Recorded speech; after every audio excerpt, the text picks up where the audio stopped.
Selamat datang di channel Eyang Sinto Gendeng. Selamat malam cucu-cucuku semua. Eyang lanjutkan bagian 2-nya ya. Simak dengan seksama. Jangan lupa matikan lampu kamar kalian, cu. Baskoro melihat ke arah audiens, tapi yang ia lihat bukan rekan-rekannya. Ia melihat deretan kursi itu diisi oleh sosok-sosok tanpa kepala yang mengenakan kain kafan. Semuanya menunjuk ke arahnya. "Pergi, pergi kalian!" teriak Baskoro histeris sambil melemparkan mikrofonnya. Ia berlari keluar ruangan, mengabaikan tatapan bingung dan kamera wartawan yang mulai menyorot kegilaannya. Skandal ini akan menjadi tajuk utama berita esok hari. Tapi bagi Baskoro, karir bukan lagi prioritasnya. Ia merasa ajalnya sedang berlari tepat di belakangnya. Ia masuk ke mobilnya dan memacu kendaraan dengan kecepatan tinggi menuju apartemen Siska. Ia harus menyelesaikan ritualnya. Ia harus menyerahkan Siska malam ini juga ke Goa Cerme, atau nyawanya sendiri yang akan diambil. Sialan, gara-gara perempuan itu semuanya jadi kacau, maki Baskoro sambil memukul kemudi. Arogansinya telah berubah menjadi kegilaan murni. Ia tidak lagi peduli pada hukum, ia hanya ingin hidup. Sesampainya di apartemen, ia mendobrak pintu dan tertegun melihat Lastri ada di sana. "Lengkap sudah," ucap Baskoro dengan senyum miring yang mengerikan. Dua tumbal di satu tempat, penjaga goa pasti sangat senang. "Mas, sadar, kamu sudah gila!" teriak Lastri. Baskoro mengeluarkan sebuah belati kecil dari saku safarinya, belati yang ia ambil dari Goa Cerme. "Gila? Tidak, Lastri. Aku pintar. Aku memilih untuk berkuasa daripada menjadi pecundang sepertimu yang hanya bisa berdoa. Malam ini, salah satu dari kalian harus ikut denganku ke Goa Cerme." Namun saat Baskoro melangkah maju, bayangan hitam besar muncul dari balik punggungnya. Kali ini bayangan itu tidak hanya mengawasi. Tangan hitam yang besar dan berbulu itu mencengkram leher Baskoro dari belakang, mengangkat tubuh pria besar itu hingga kakinya menggantung dari lantai. Baskoro merontah, matanya melotot, wajahnya membiru. Ia tidak bisa melihat sosok itu, tapi ia merasakan kuku-kukunya menembus kulit lehernya. "Kau terlambat, Baskoro," suara itu menggetarkan seisi ruangan. "Kau menjanjikan darah murni, tapi kau malah membawa doa-doa ke hadapanku. Kau telah melanggar perjanjian." Dalam kepanikan, Baskoro melihat ke arah cermin. Ia melihat dirinya sendiri sedang dicengkram oleh sosok mengerikan setinggi plafon. Dan yang lebih mengerikan, ia melihat wajah-wajah orang yang pernah ia hancurkan hidupnya demi politik, kini muncul dari lantai menarik-narik kakinya. Lastri dan Siska hanya bisa terpaku melihat Baskoro yang tampak seperti sedang dicekik oleh udara kosong. Tubuhnya terbanting-banting ke tembok dengan kekuatan luar biasa. "Lari Siska, lari!" teriak Lastri sambil menarik tangan Siska keluar dari apartemen itu. Baskoro ditinggalkan sendirian dalam kegelapan. Ia mencoba meraih ponselnya, mencoba menelpon siapapun untuk meminta tolong. Tapi yang terdengar di seberang telepon hanyalah suara angin goa yang menderu dan bisikan, "Cerme, Cerme, kembalilah ke tanah." Malam itu, kemewahan yang ia puja menjadi penjara yang mematikan. Dan ini barulah awal dari akhir perjalanan sang anggota dewan yang arogan. Pagi itu, langit Jakarta tidak berwarna biru, melainkan abu-abu pekat yang menyesakkan. Seolah-olah alam pun sedang menahan napas menyaksikan kejatuhan seorang manusia. Kabar tentang kegilaan Bapak Baskoro di ruang rapat DPRD telah menyebar lebih cepat daripada api yang melahap ilalang kering. Rekaman video saat ia memuntahkan tanah merah dan ulat-ulat hidup menjadi viral di seluruh platform media sosial. Jutaan mata menonton dengan ngeri, ribuan komentar menghujat. Namun bagi Baskoro, riuh rendah dunia manusia itu kini terdengar seperti suara dari kejauhan yang tak lagi penting. Baskoro duduk meringkuk di sudut ruang kerjanya yang gelap. Gorden beludru mahal ditutup rapat. Ia tidak berani melihat cahaya matahari, karena di setiap sinar yang masuk, ia melihat butiran debu itu menari membentuk wajah-wajah yang menuntut balas. Bau anyir Goa Cerme tidak lagi hanya muncul sesekali. Kini bau itu telah meresap ke dalam pori-pori kulitnya, ke dalam karpet mahalnya, bahkan ke dalam setiap tegukan air yang ia minum. "Diam, diam kalian semua!" teriaknya pada ruangan yang kosong. Di telinganya, suara ribuan bisikan memenuhi kepala. Suara itu adalah paduan suara dari mereka yang ia singkirkan, rakyat kecil yang tanahnya ia rampas tanpa ganti rugi, lawan politik yang ia jebloskan ke penjara dengan fitnah, hingga jeritan-jeritan samar dari tumbal-tumbal masa lalunya yang terkubur di perut bumi Bantul. Ponselnya berdering tanpa henti. Partai memecatnya secara tidak hormat. Komisi Pemberantasan Korupsi, KPK, telah menetapkannya sebagai tersangka atas kasus suap proyek bendungan. Polisi sudah berada di depan pagar rumah dinasnya yang tinggi. Namun Baskoro tidak takut pada penjara manusia. Ia jauh lebih takut pada apa yang berdiri di sudut ruangan itu. Sosok penjaga Goa Cerme yang kini tampak lebih nyata dari sebelumnya. Sosok itu kini tak lagi transparan. Ia mewujud sebagai bayangan raksasa dengan kulit keriput seperti batu goa yang basah. Matanya yang merah menyala seperti bara api terus menatap tanpa berkedip. Setiap kali Baskoro mencoba bernapas, ia merasa paru-parunya terisi oleh lumpur hitam yang pekat. "Waktumu habis, Baskoro. Hutang harus dibayar dengan nyawa, bukan dengan jabatan." "Aku masih punya waktu, beri aku 1 malam lagi," rintih Baskoro dengan suara yang sudah pecah. Arogansinya yang dulu setinggi langut kini hancur berkeping-keping. Ia yang dulu merasa bisa membeli segalanya, kini menyadari bahwa nyawa tidak pernah memiliki label harga di hadapan sang penguasa kegelapan. Dalam keputusasaan yang amat sangat, ia mengambil kunci mobil cadangan yang ia sembunyikan. Ia harus kabur, bukan dari polisi, tapi dari bayangan ini. Ia pikir jika ia kembali ke Goa Cerme dan melakukan ritual penghapusan janji, ia bisa selamat. Sebuah pemikiran bodoh dari manusia yang sudah kehilangan akal sehatnya. Sementara itu, di sebuah rumah persembunyian yang dijaga oleh kerabat jauh, Ibu Lastri dan Siska duduk berhadapan. Dua wanita yang tadinya berdiri di kutub yang berbeda, kini dipersatukan oleh nasib yang tragis. Lastri memegang tangan Siska yang terus gemetar. "Dia tidak akan berhenti, Nak. Pesugihan itu seperti lintah. Ia akan menghisap sampai kering. Dan jika tidak ada lagi yang bisa dihisap, ia akan menelan inangnya sendiri." "Bu, kenapa dia melakukan ini? Dia sudah punya segalanya," tangis Siska. "Karena keserakahan tidak punya garis finish, Siska. Mas Baskoro tidak pernah puas dengan satu kursi.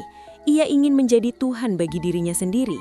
Goa Cerme hanya memberi apa yang dia minta, tapi iblis tidak pernah memberi tanpa mengambil kembali 10 kali lipat."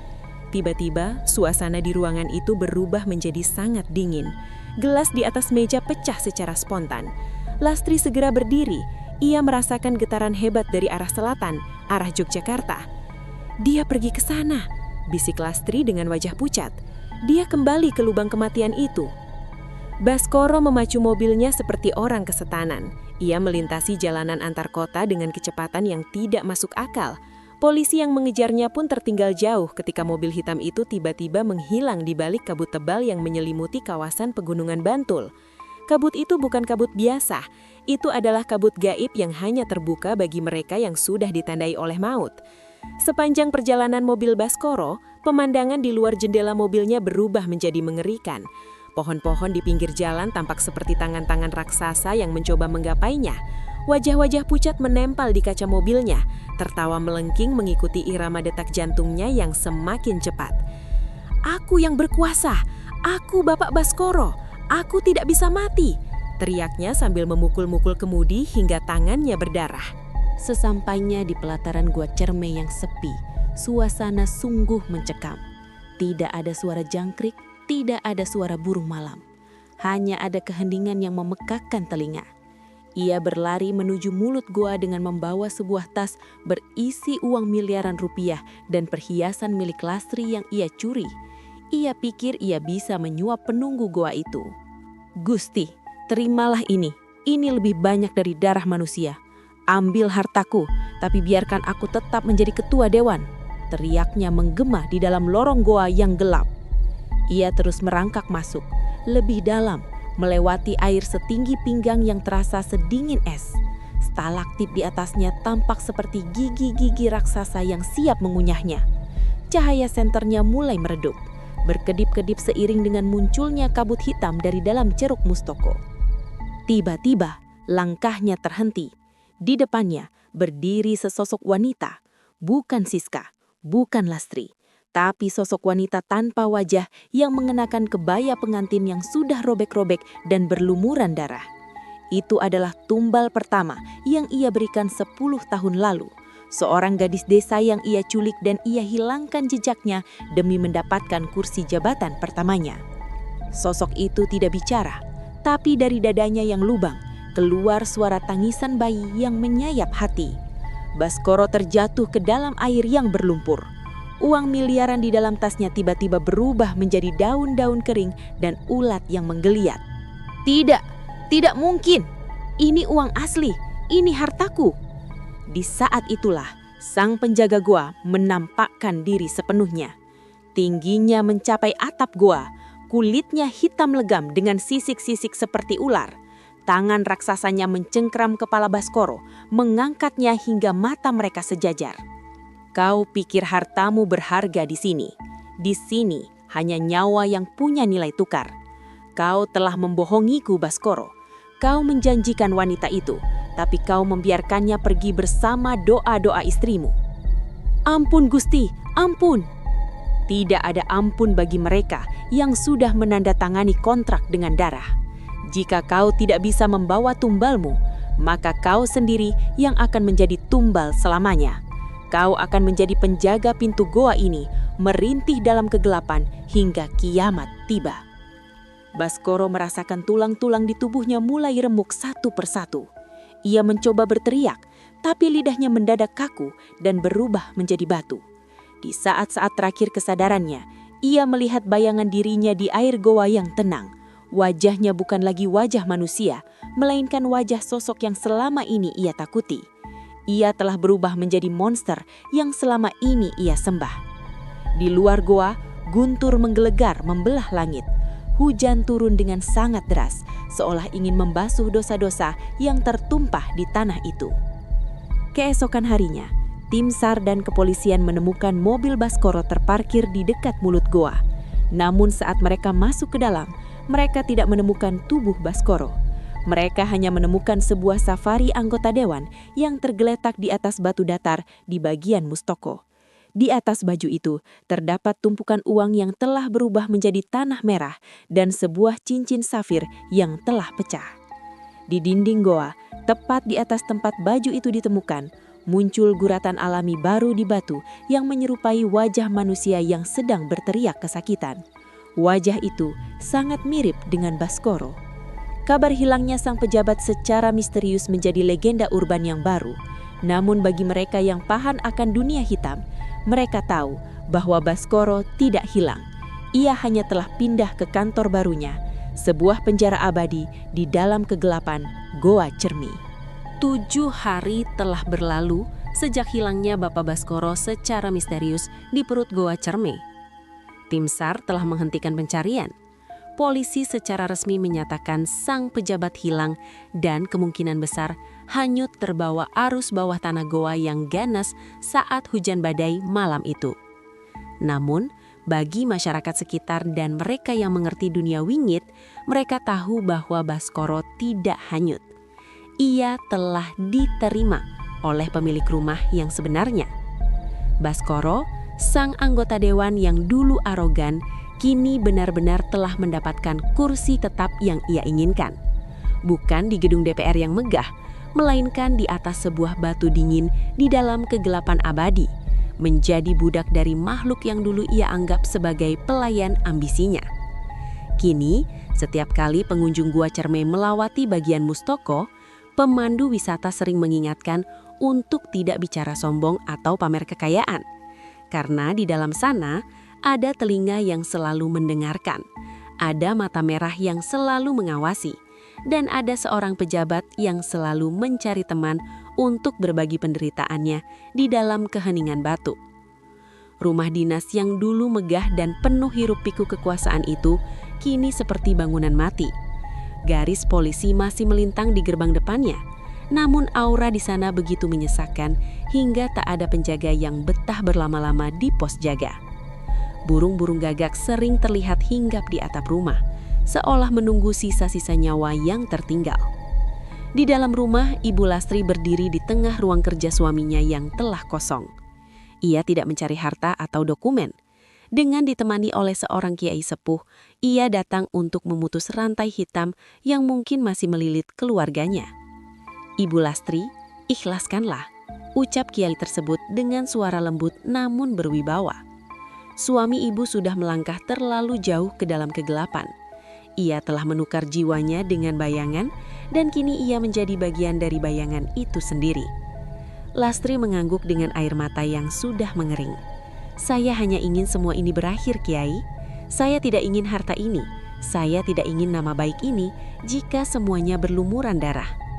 Sementara itu, Siska, sang wanita simpanan, memilih jalan yang berbeda. Ketakutan yang ia alami telah mengubah cara pandangnya secara total. Ia menjual seluruh aset pemberian Baskoro, apartemen, perhiasan, dan mobil, lalu menyumbangkan seluruh hasilnya ke panti asuhan dan pembangunan masjid tanpa sisa sepeser pun. Sobat misteri, harta, tahta, dan wanita memang seringkali membuat manusia buta. Bapak Baskoro adalah contoh nyata bahwa apa yang didapat dengan cara yang kotor akan berakhir dengan cara yang jauh lebih menjijikan. Jangan pernah bersekutu dengan kegelapan, karena iblis tidak pernah memberi pinjaman secara gratis. Ia hanya memberikan kesenangan sesaat untuk ditukar dengan penderitaan selamanya. Ingatlah, jabatan di dunia ini hanya titipan, namun karma adalah hutang yang pasti akan ditagih hingga ke liang lahat. Saya, Eyang Sinto Gendeng, undur diri. Jaga hati, jaga iman, dan jangan biarkan keserakahan membawa kalian ke pintu goa cerme selanjutnya.